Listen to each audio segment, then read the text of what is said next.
And I'm getting a text from my wife as we start the news desk report. Hey, Hello. John, how are you? Pretty good. Good. Hey, everybody, how you doing? Join John Kinsting and myself, Dan Shinder, here on our Drum Talk TV news desk report, where we bring you music industry news for the week, as well as what's going on with Drum Talk TV, because there's always something new. And we'll even mention some stuff that's not old, but some stuff that you might have missed, they might want to look for because it's archived. So let's get old things. You're What's mentioning that? old things. I Well, kind of object. I'm an old thing. I was going to say we're the old things. Yeah. Yeah. Okay. All right. So join us for any of the conversation. Feel free to chime in on anything we touch on. And first, John's going to kick it off with we have 3 passings to announce. We don't like doing this, but we want to be responsible and talk about, give homage to some people that have left this place. John, you go first. Okay. So the first one happened on February 22nd. Cult folk musician Bill Fay passed away at age 81 after complications with Parkinson's disease. Yeah, and then next day, the 23rd, singer Chris Jasper of the Isley Brothers, legendary, passed away at age 73, only 2 months after diagnosed with cancer. February 24th, the next day, singer Robert John passed away at age 79, best known for his song "Sad Eyes." Sad Eyes. Yeah, and then go ahead. I will say a couple things. I'm embarrassed to say I wasn't familiar with Bill Fay, but I looked this up, and I'm a big fan now. He's kind of like in the genre, of very quiet piano thing. And as a wannabe piano guy, he plays like this. So it gives me encouragement. Maybe I'm not doing everything wrong. Yeah. Anyways, moving on.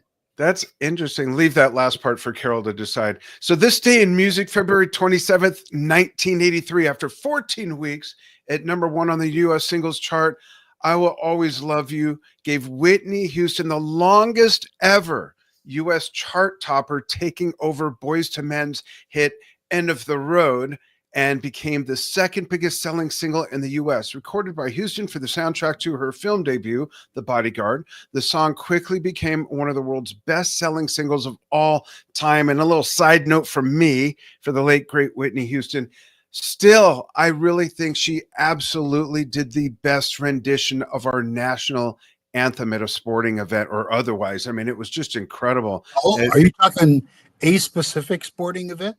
It was the Super Bowl, if I remember right. Oh, I think I've heard of that. Yeah. Yeah. But she just was amazing. Every time I pull that up, it just brings me to tears. It is so good. No one's ever matched it before or since. So, and I tell you, that song, I Will Always Love You. One thing I heard about Michael Bolton once, somebody said, oh, he doesn't really sing a song, he bench presses it. And I would say that is true about Whitney and this particular song. Yeah. Interesting. I like that. Oh, cool. Okay. I'm up. 1981, The Who released You Better You Bet, their first single with new drummer Kenny Jones. The single peaked at #9 in the UK and #18 in the US. Upon launch of MTV on August, it's a moment in history, on MTV on August 1st, 1981, it was the 4th video played. Yeah, I remember when that came out. That was I graduated high school that June. So shortly after that MTV debut. Do you know what their first song was that they played? No. It was the Buggles' Video Killed the Radio Star. What could be more appropriate than that? Oh man, what a perfect trivia question. Yeah. And then if I remember correctly, it was the Police Synchronicity 2 was the second video played, the one when the wind's blowing and it's kind of like a Mad Max theme, that video. Great song, great video. Yeah. Very cool. Yeah. Then we've got 1972, Led Zeppelin appeared at Sydney Showground, Sydney, in Australia, of course. Over 25,000 fans attending the show.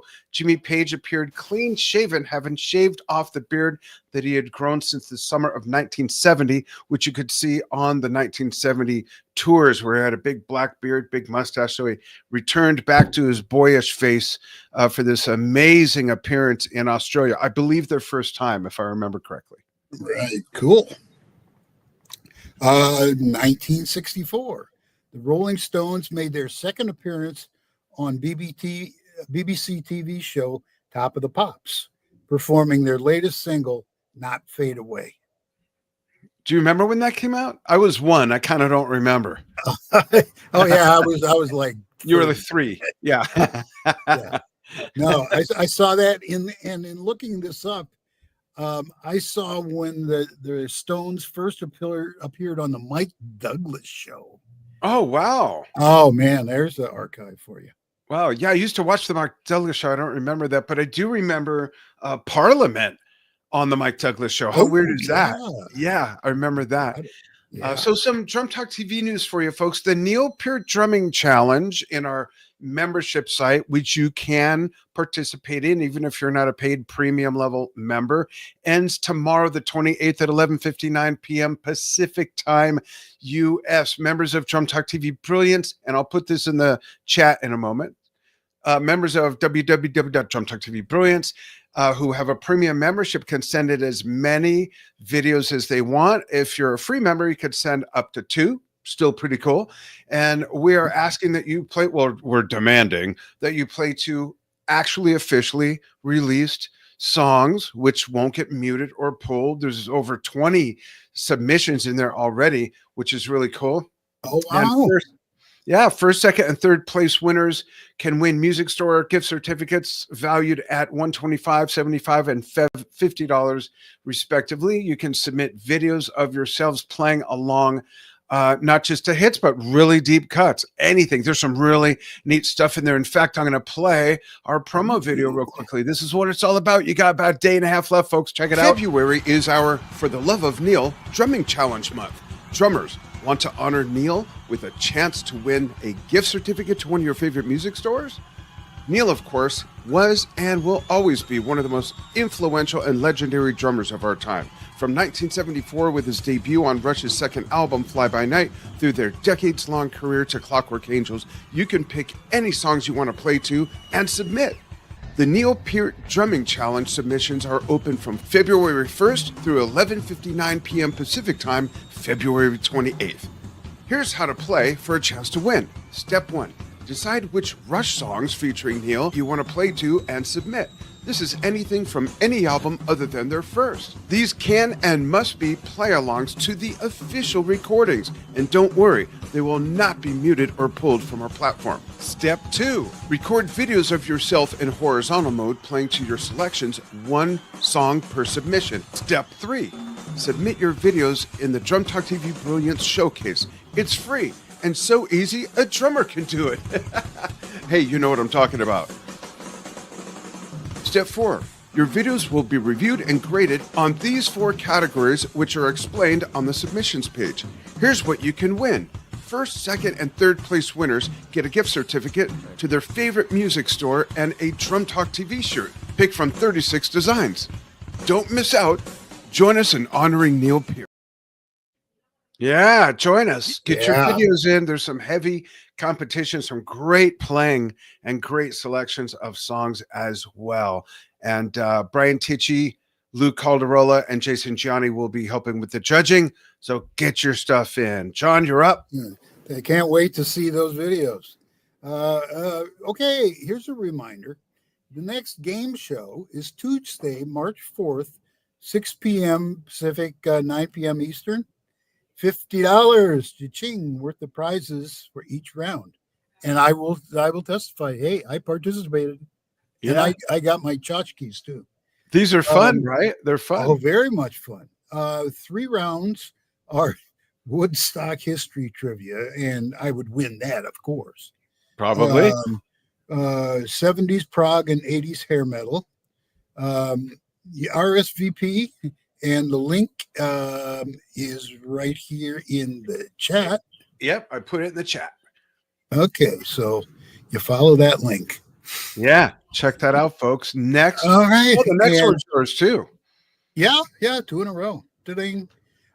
This past week, Dan interviewed Spike T. Smith of The Damned, HR of Bad Brains, and more. Steve Moore, the Mad Drummer. Dave Zerzek. Dave Drezik. Okay, yeah, Drezik. That's what I said. Winner of the Phil Collins Challenge, and Rudy Diegas. Diegas, organizer of the Las Vegas Drum Show. Yeah. And speaking of the Las Vegas Drum Show, we do have a Las Vegas Drum Show promo to play. Take it away, Dan. It's a sure bet. The Las Vegas Drum Show, Sunday, March 30th, 2025. Join us at the Tuscany Suites and Casino in Las Vegas. Hi, it's Dan from Drum Talk TV. We will be there at booths 38 and 39, and so will many other awesome exhibitors, including Mark Sherholtz, and these amazing drums of his in the booth right next to ours. Look at those colors and that sparkly, glittery finish and shine. Mark is the owner of Las Vegas Drum Store and drummer and band photographer writer at Drummer Vision magazine. How about this crazy red and silver kit? Mark tells us this is a drum set made up of North drums with 8 D-drum octobons, 2 congas, and a BMX bike, all the same color? A BMX bike with the kit? I think the drummer probably uses a throne. Anyhow, Mark goes on to say that they're all fiberglass plastic, just like Corvettes. And you never know who you may run into and jam with at the show. Here's me and Jeff Totora of Blue Man Group, raiding the Rock Vault, Counts 77, and more. I caught up with the show mastermind Rudy Diegas in his amazing Las Vegas drum room to talk about it. March 30th of 2025, and people say, well, why are you doing it on Sunday? Well, I've had a lot of local drummers reach out to me and say, I can never make your show because it's on Saturday, because I'm playing, setting up a rehearsal, sound checks, gigs, all that. And now those people hopefully will come to the show on Sunday. And plus, I try to really push the show to younger drummers in the school system, and a lot of those kids are really busy on Saturdays, all kinds of sports and practices, and you name it, running errands and all that. Hopefully on Sunday they can come out, and the idea is to get more people involved and get more attendance. It's been growing every year. So join us March 30th at the Tuscany Suites and Casino in Las Vegas for some awesome exhibitors of products, some clinics, raffles, a few rounds of our music trivia game show at our booth, and more.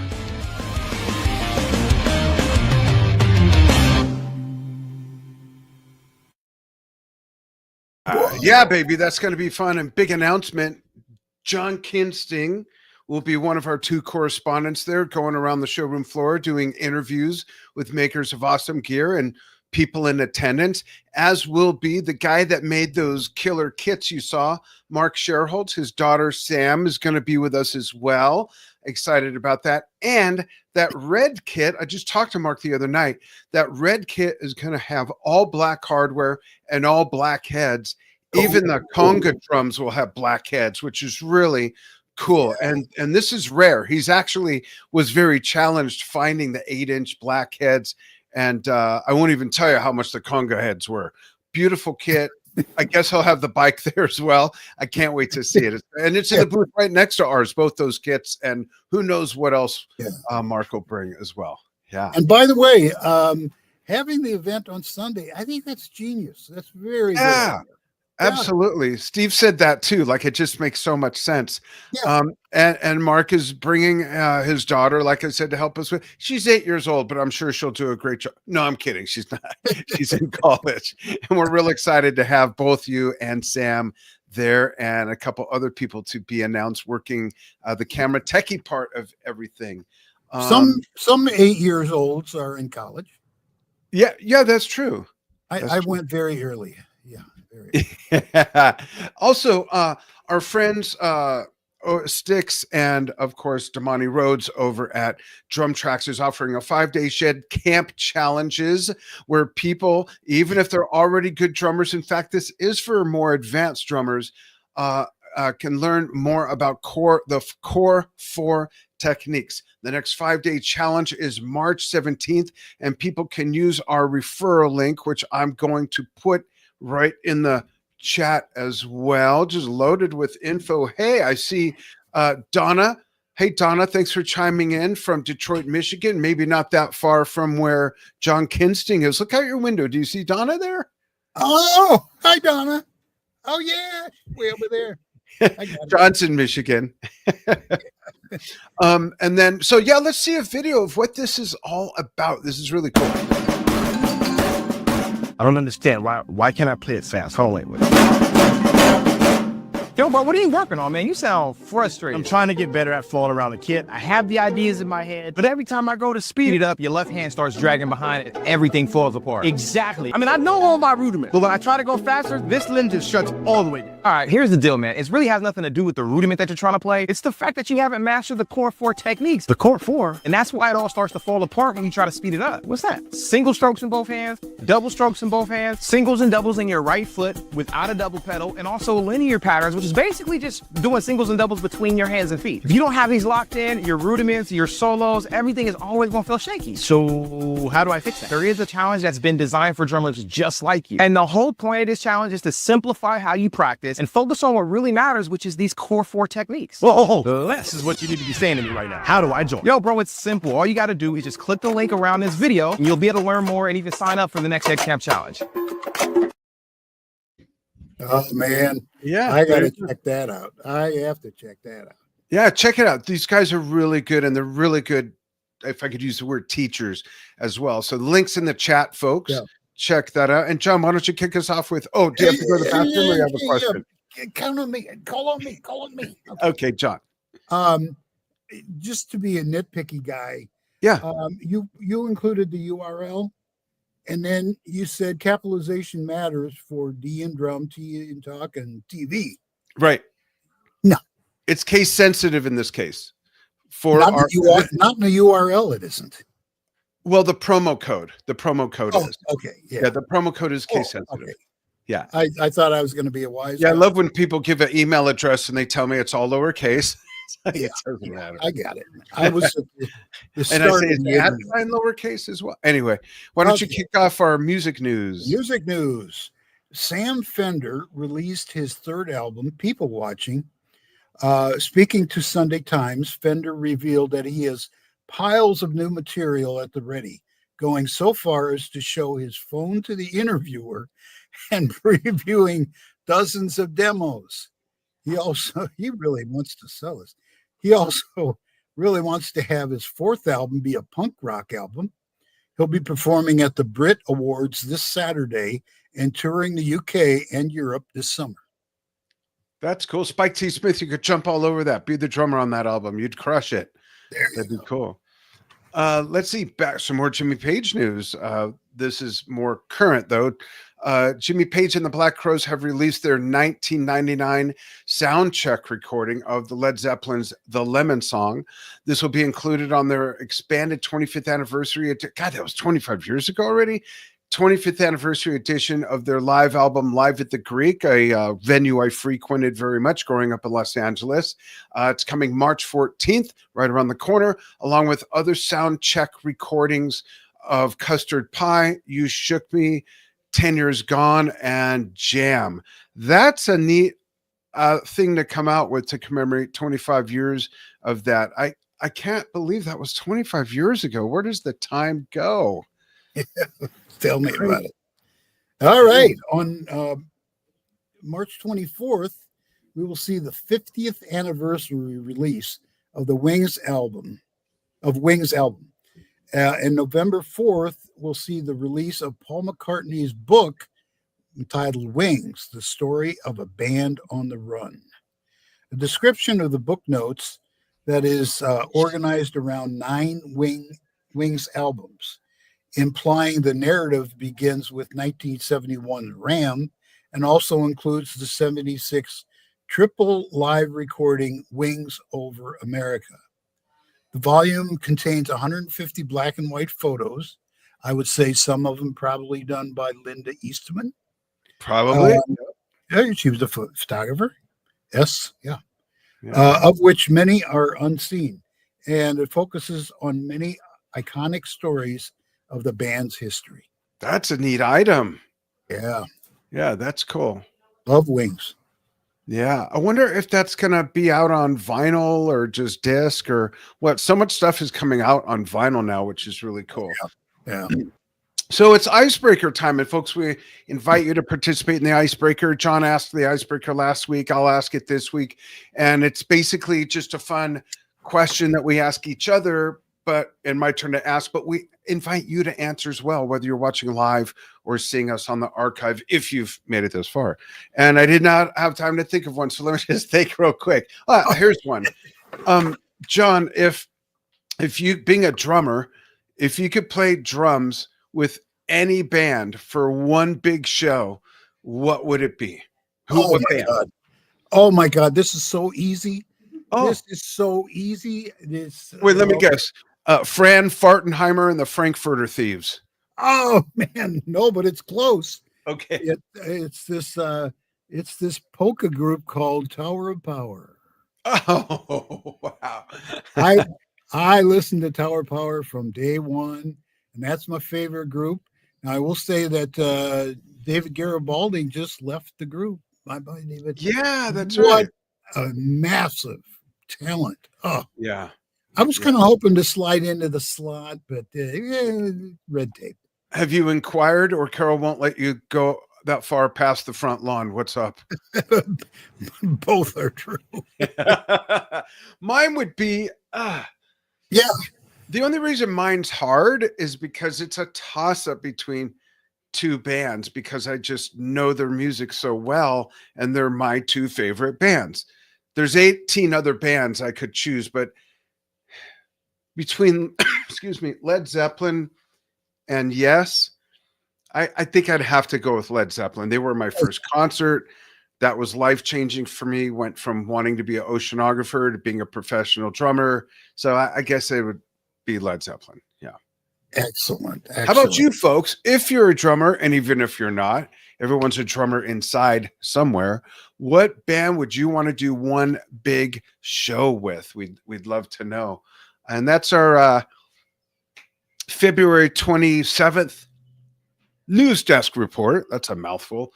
And we will be back again next Friday. The reason we did this on Thursday is because my wife and I, Enja and I, our great grandson turns 1 tomorrow. Yay! And we're going to get away early in the morning. It's a 7-hour drive from the mountains where we live in Arizona to Vegas, where a lot of our kids are. And we're going to go park. So I didn't want to do this while she was driving from the passenger seat. It would have been too complicated. Okay. Now that I think of it, I probably could have pulled it off. Oh, well.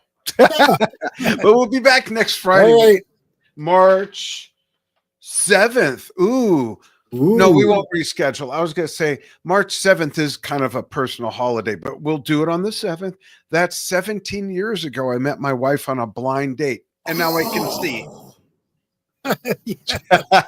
She's a miracle worker. Yeah. Oh, yeah. Can you believe it's going to be March in 2 days? Like, what's up with that? How'd this happen? Who's in charge here? March is my favorite month. Is it? Why? Is it your birthday month? Yeah. Oh, wait. When's your birthday? I didn't want to bring it up to kind of. That's okay. When's your birthday? The 20th. 20th. Mine's shortly after that, April 2nd. Yeah. So when I was born, it was the first day of spring. Tra-la, tra-la. Oh, wow. And I'm Jewish and born on Passover. So there you go. There you go. It's great. All right. Hey, thanks everybody for following what we do. Check out the notes in the notes, and check out just check out everything that's there. Go shed, do the shed challenge. You got a little bit of time left to submit for the Neil Peart challenge. And of course, our Brilliance membership site. There's so many other things there. There's the game shows coming up. The next one is Tuesday night. We do it on the 1st and the 3rd Tuesday of every month. Different trivia topics, music trivia. And we've seen people win by guessing. So don't worry if one of the topics are not in your wheelhouse. The first Tuesday of every month is a mixed bag. So as John mentioned earlier, this month it's Woodstock history, Prague, 70s Prague, and hair metal. Those are the 3 rounds, 3 categories, a winner for each round. And then the 3rd Tuesday of every month is a specific genre. And the genre for the 3rd Tuesday of March. Sorry. Whoa, what was that? March. Why is everything fuzzy? Is going to be 90s grunge. So if that's your thing and you know that trivia, join us for that. And you learn a lot too. Even if you know a lot about a genre, you'll learn a lot. I promise, because I make up some of the answers. So there you go. Excellent. Just kidding. All right. Thanks everybody so much for following what we do. And we'll see you soon. Thank you much. Thank you much.